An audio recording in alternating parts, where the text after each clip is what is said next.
Hey garden friends, welcome back to Flower Patch. And guess what? I'm out in the garden. What a surprise.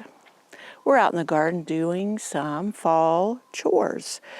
These are things that need to be done in preparation for winter and will get you ahead many times for next spring.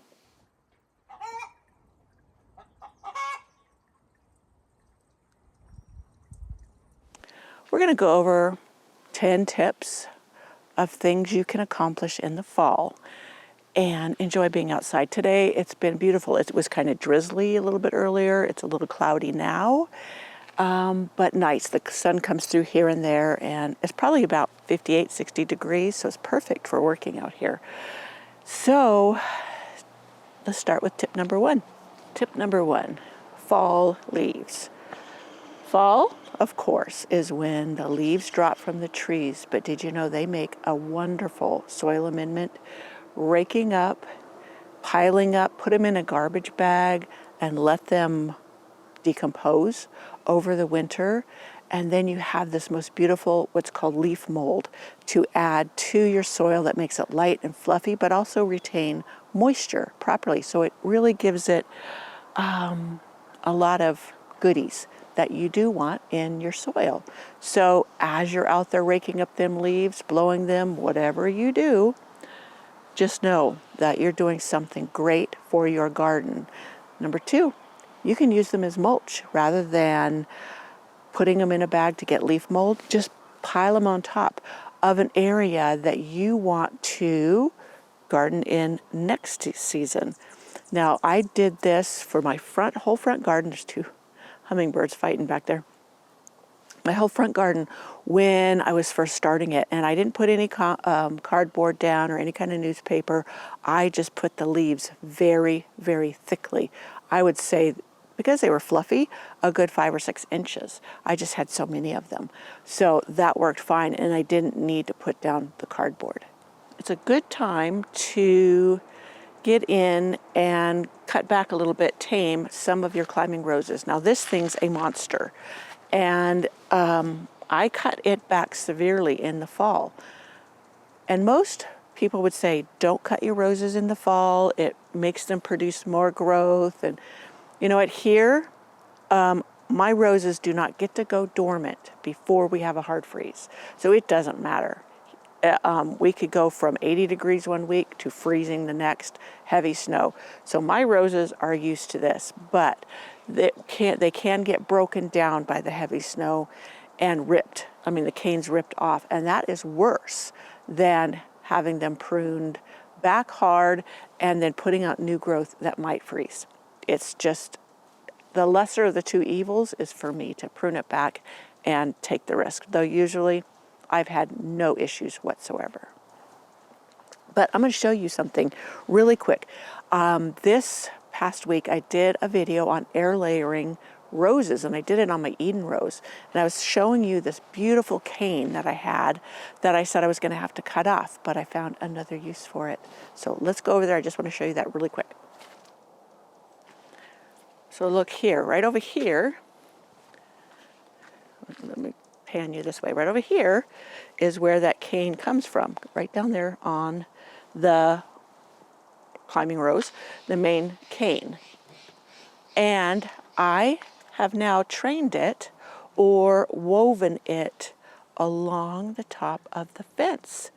And come next spring, early summer, it's going to throw out these laterals, they're called, and they're going to throw like these from here up. And this is going to bloom all along this cane. I think that's going to be gorgeous, and I hope it works. And the fence will support it, so the snow won't break it down. So that is a win-win.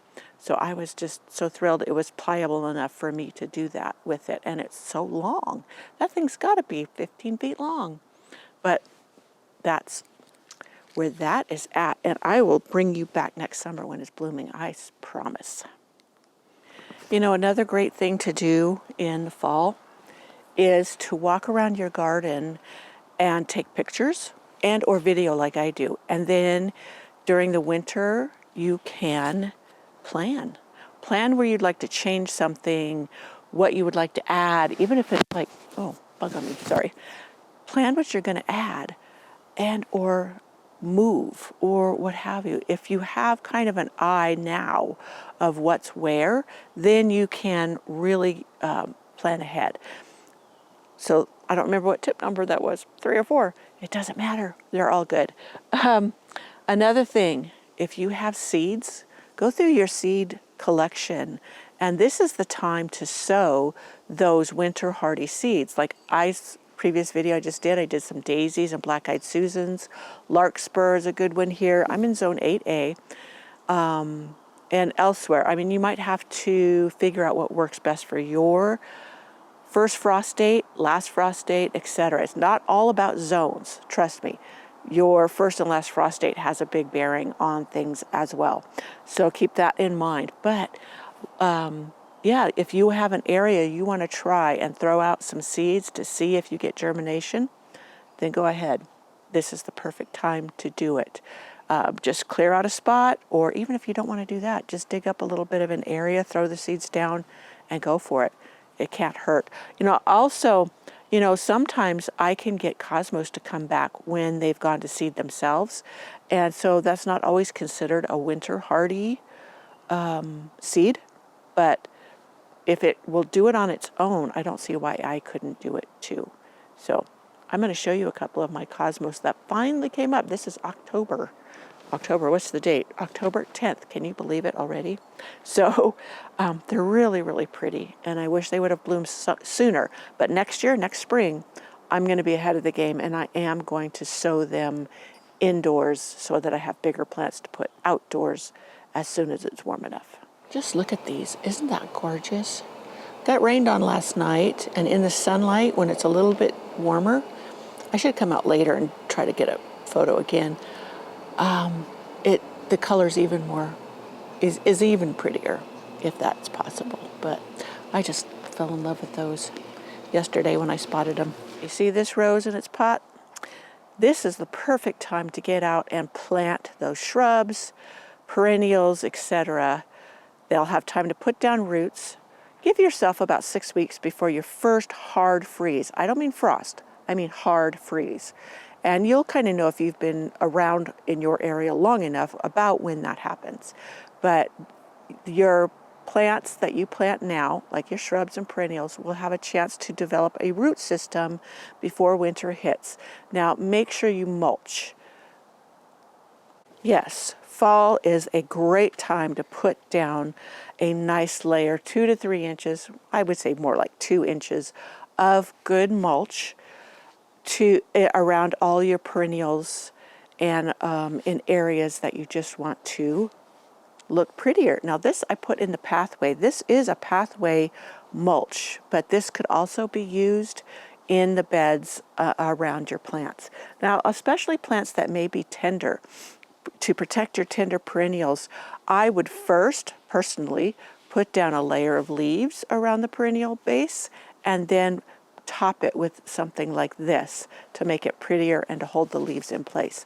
And that thick layer will help protect the roots from the freeze-thaw cycle and give you a better chance of them coming back next year if you have a freak, super cold spell. Another great thing to do while you're cutting back plants, pulling up things, fill any raised beds that you may have that you're starting for next year. I try to start in the fall with new raised beds because it does help to be able to put the debris in there.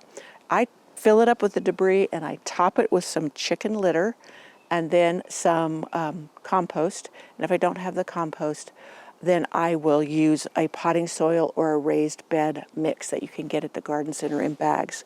I haven't gotten my bulk compost this year yet, and that's what I'm hoping to top up. But I have a whole wheelbarrow full of debris, and I'm going to put it in here.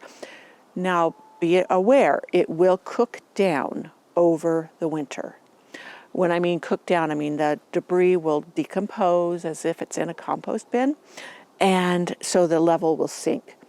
Then I will top it up come spring before planting in it if I haven't seeded it. Now this one, I was hoping to get my compost in it so that I could put down a cover crop. I was thinking of using the red clover, the crimson clover, to seed it and then have the winter, all winter long, have that there. The freezes would kill it, but it would just lay down and make a mulch on top. But that would help it to be beautiful soil come spring.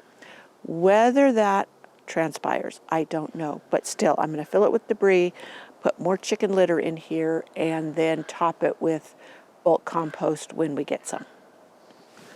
Another great garden chore to get done about now is to purge, if you need to, your irrigation system and put it away for the winter, or protect it for the winter.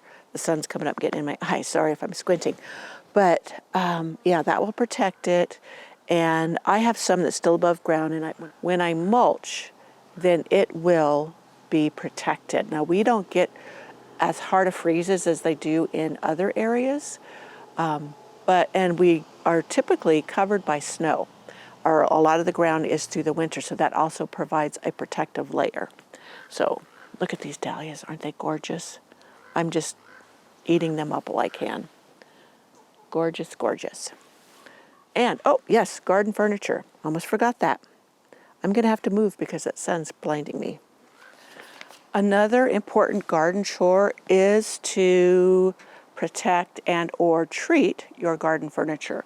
The bench I was just sitting on is wood, and I will need to either coat it with a deck stain that will protect the wood, and or I could use a regular stain and then coat it with, there's a spray that I used, and I can't remember, it's like, Thompson's Water Seal, and that will seal it as well. I tend to go for the deck stain that I like to use on my deck because it has an oil to it, and that really soaks into the wood and helps preserve it and prevents it from drying out so much.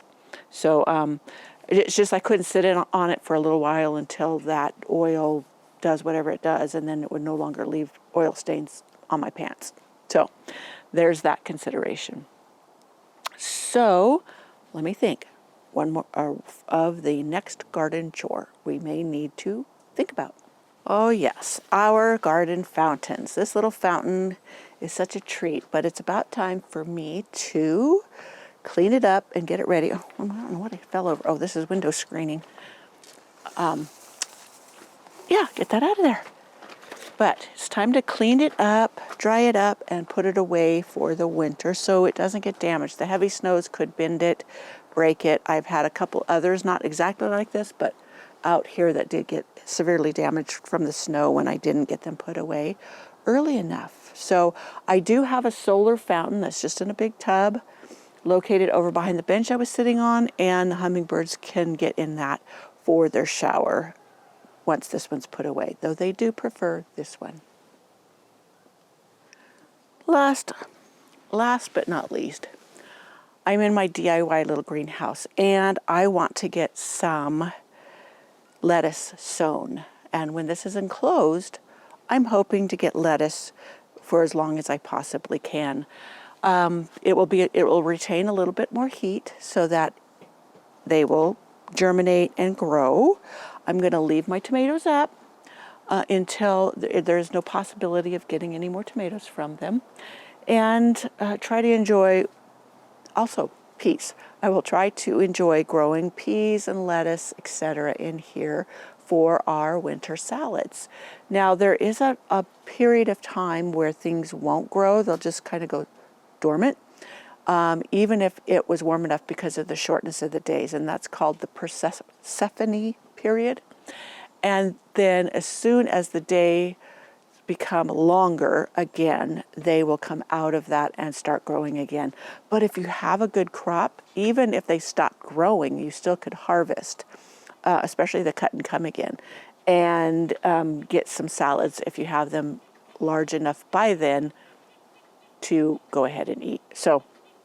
So your lettuces and what have you, make a little hoop house. I will link a video where I made a small hoop house, like a little greenhouse, with some of those remesh panels in one of my raised garden beds. And you just cover that with a sheet of clear plastic, transparent plastic. There's greenhouse plastic you can get. And then you'd be surprised at how long or how much you can grow, or how early you can start growing in spring if you have that little mini greenhouse made up. I nearly forgot one. Planting fall bulbs. So I think this collection's gorgeous. It's these peachy tulips with the hyacinths. I think that's going to be gorgeous. I have to do pots with tulips because the gophers think it's their dessert. And I have the perfect containers for these, and I will get these planted soon.